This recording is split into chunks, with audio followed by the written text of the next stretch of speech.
Je m'appelle Lisiane.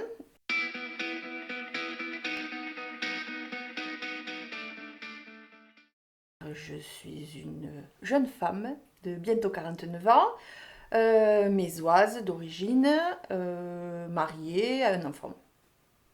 Je travaille depuis longtemps dans une collectivité locale et je suis très engagée dans des associations, dans la municipalité. Je cours beaucoup, et peut-être de courir beaucoup. Je fais beaucoup de choses. Je prends beaucoup d'engagement. Alors après, des fois, ça se bouscule et j'arrive pas à faire les choses comme je voudrais que ça se passe. Mais je peux pas m'en empêcher, malgré toutes les épreuves de la vie qui me font arrêter à un moment donné et me calmer. Je redémarre toujours de plus belle.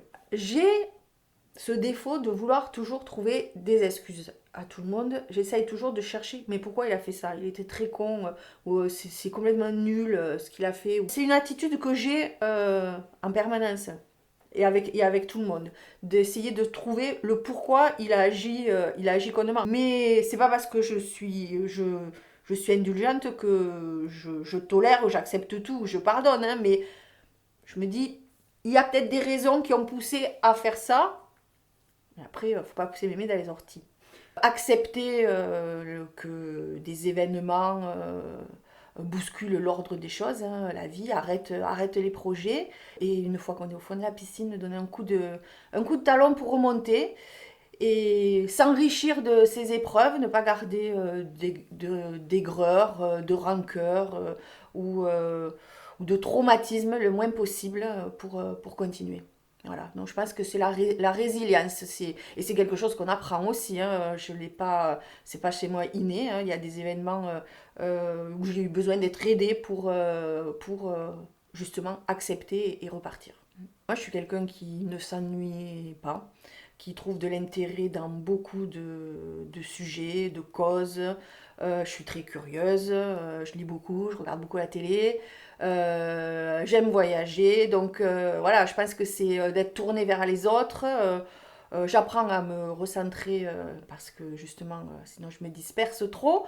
Mais c'est ça, c'est cette envie de vivre, hein, et de découvrir le monde, les choses.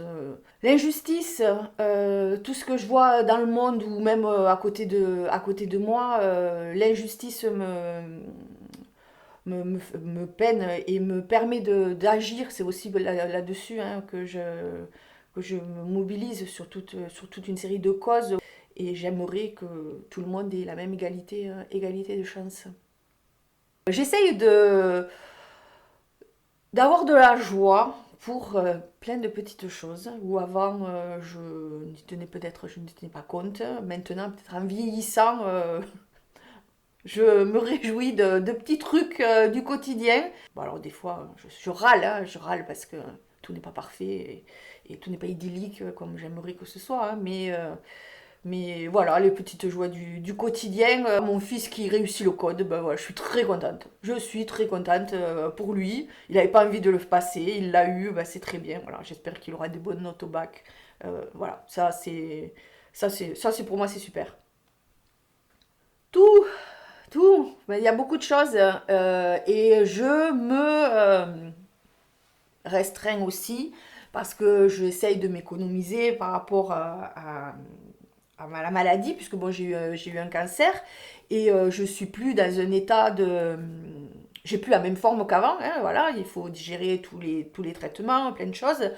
Donc j'essaye de m'économiser aussi et d'aller à l'essentiel de tout ce qui me plaît. Donc je suis la cause environnementale, voilà, donc je suis à fond là-dedans. Et je trouve que l'écologie amène aussi à tout ce qui est à la réflexion sur la psychologie humaine et sur les mouvements de foule et sur les régimes sociaux et les gouvernements qu'il peut avoir. Donc c'est follement passionnant. Je crois que le physique suit le psychologique. Le corps,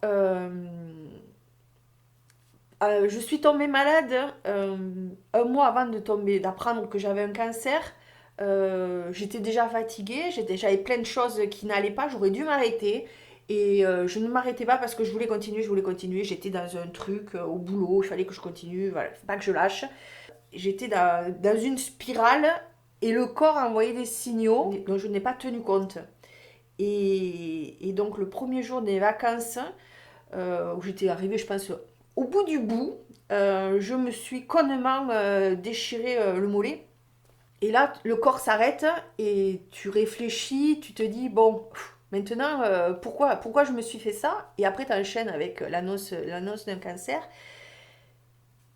Et c'est que le psychologique qui te fait, c'est la force que tu as en toi, là, les raisons, quelles qu'elles soient, que tu vas trouver pour continuer, et le corps va suivre. Moi, j'ai eu droit à la totale, hein, j'ai eu la chimio, j'ai eu 2 opérations, j'ai eu les rayons, et maintenant je suis en hormonothérapie.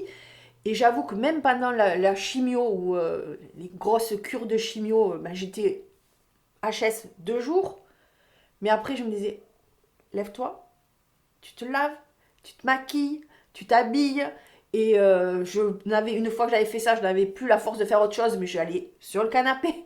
C'était de ne pas se laisser aller et d'avoir toujours ce truc et le psychique te fait avancer et te fait prendre conscience aussi des erreurs faites, de ne plus reproduire, d'écouter son corps, hein, parce que la maladie, hein, c'est le mal qui dit quelque chose, hein, donc d'en tirer les enseignements. J'ai découvert avec cette maladie tout ce qui était la médecine parallèle, donc de faire de la sophrologie, de faire de la relaxation, de faire du yoga, et de travailler ce psychisme, d'arriver à... Maintenant, je le sens comme je suis boulimique de plein de choses, quand je pars dans tous les sens, je sais à un moment donné dire stop, j'arrête.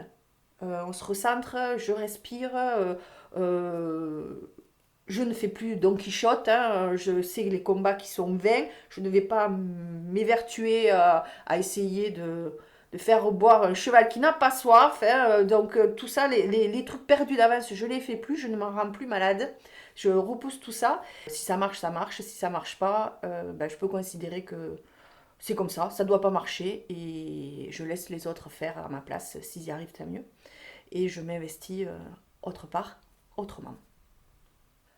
La franchise, j'aime, voilà. Maintenant, en plus en vieillissant et en ayant passé les épreuves que j'ai passées, j'aime pas qu'on me prenne pour une conne. Et donc, je préfère que les gens me disent les choses et on a une saine explication. Je ne garde plus les choses pour moi quand quelque chose ne me plaît pas, quand quelque chose ne me va pas. Qui que ce soit, je le lui dis. Et je vais mettre des gants. Je vais le dire de façon, j'espère, le plus diplomatique possible. On se dit les choses. Voilà. Et puis c'est clair pour tout le monde. Et personnellement, je ne me bile plus à faire semblant. Voilà. Quand je dis quelque chose, je m'y tiens. C'est l'engagement, je m'y tiens. Si je change d'avis, j'ai le droit. Mais j'explique la franchise. Et l'honnêteté intellectuelle, ça va souvent aussi de pair. Voilà. J'estime que j'ai beaucoup de chance même malgré toutes les épreuves, j'ai par rapport à d'autres femmes beaucoup de chance. Et donc j'essaye de mener de front plusieurs carrières, plusieurs vies, une vie de maman, une vie professionnelle, une vie de femme, d'épouse, alors de femme au foyer pas du tout. Hein, voilà, il y a des choses que j'ai déléguées et donc j'essaye de ne pas, j'ai cette chance-là, de ne pas m'en occuper. J'ai des engagements dans les associations occitanistes ou bah, sur le droit des femmes, hein, aussi, sur le débat de la laïcité, et ça m'enrichit aussi professionnellement parce que je travaille dans une collectivité locale et j'ai envie de transmettre et de réaliser des projets qui sont issus de toutes ces réflexions que je peux avoir de part et d'autre. Donc moi, moi je suis tout ça, voilà. Et des fois ça fait beaucoup. Et en même temps, je reste la Lisiane de Metz, voilà, sans me prendre vraiment trop au sérieux. je m'arrête jamais, quoi. J'ai toujours mon cerveau qui est en ébullition pour imaginer la suite. Je suis toujours dans la suite. Alors des fois, il faut faire gaffe parce que, évidemment, il n'y a rien de tel pour foirer ce qu'on est en train de faire. Si on pense déjà, on brûle les étapes, hein. Mais je crois que j'ai encore plein de choses à vivre. En tout cas, j'en ai envie. Voilà.